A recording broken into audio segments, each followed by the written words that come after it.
김정수 삼양식품 총괄사장 소식입니다. 네. 김 총괄사장이 사내이사에 오른다는 소식이 전해지면서 주주들 사이에서 현재 논란이 되고 있는데요. 일부 소액주주들은 법원에 주주 열람을 청구하는 등 집단 행동까지 예고하고 있는 상황입니다. 네. 과거에 물러났다가 다시 복귀를 한다는 건데 주주들이 이렇게까지 반대하는 이유가 뭡니까? 일단 김 총괄사장이 횡령 혐의로 지난해 실형을 선고받고 대표이사 자리에서 물러난 인물인데다가 이번에 김 총괄사장이 맡는 직이 다름 아닌 ESG 위원장 자리이기 때문입니다. 참고로 ESG는 기업이 단순히 돈만 잘 버는 게 아니라 이 환경적, 사회적, 윤리적 가치도 잘 지키고 있는지를 나타내는 평가 지표를 말합니다. 네. 그래서 ESG위원회는 그런 지표들을 개선하기 위한 기업 내 조직을 의미하고요. 횡령을 했는데 ESG 위원장으로 간다. 좀 주주들이 반발하는 것도 어느 정도 이해가 되는 부분입니다. 그런데 이 실형을 선고받은 게 작년이라면서요. 복귀 시점으로 봤을 때 너무 좀 빠른 거 아닙니까?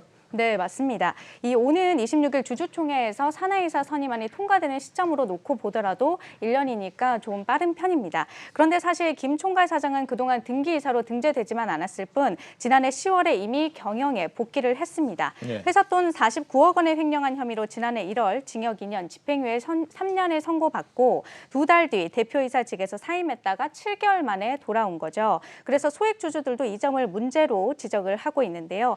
김 사장은 이 사내이사로 선임되면 대표이사직에서 대표이사직을 맡지 않고 ESG위원회 일에만 전념하겠다는 뜻을 밝힌 상황입니다. 그런데 이 실형을 선고받은 상태에서 경영을 한다는 게 가능은 한 겁니까?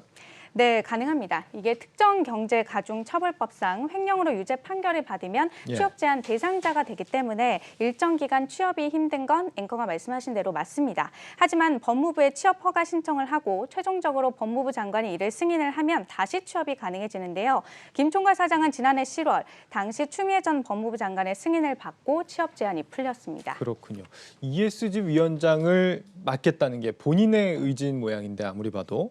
왜 이런 생각을 한 걸까요? 뭔가 좀 자성의 의미로 좀 사회적 책임을 다하겠다 이런 의미인지 모르겠네요. 일단 여러 가지 해석이 나오는데요.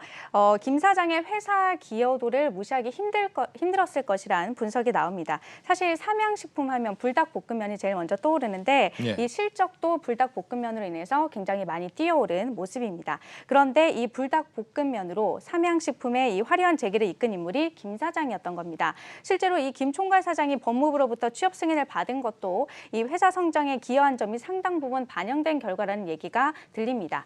또 앵커가 얘기한 것처럼 이 삼양식품 이미지를 떨어뜨렸다는 데 대해서 김 총괄사장이 책임을 지고 직접 신뢰 회복에 나서기 위한 것이라는 관점도 있습니다. 아무래도 당사자가 직접 나서는 것이 의미가 있지 않겠냐는 거죠. 또 다른 시각도 있습니다. 김 총괄사장이 대표이사직에 이르는 각종 법적 리스크를 회피하면서 경영권을 행사하기 위해서 그 수단으로 ESG 위원장 자리를 택한 것 아니겠느냐라는 건데요.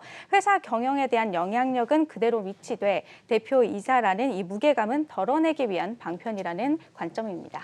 글로벌 의결권 자문사인가요? ISS에서도 이 김 사장 복귀에 대해서 좀 반대 의견을 냈다고 하는데 이러면 아무래도 뭐 국민연금이나 소액주주들의 판단에 좀 영향을 미치지 않을까 이런 예상이 됩니다. 다음 주 주주총회 결과를 좀 지켜봐야겠습니다. 네.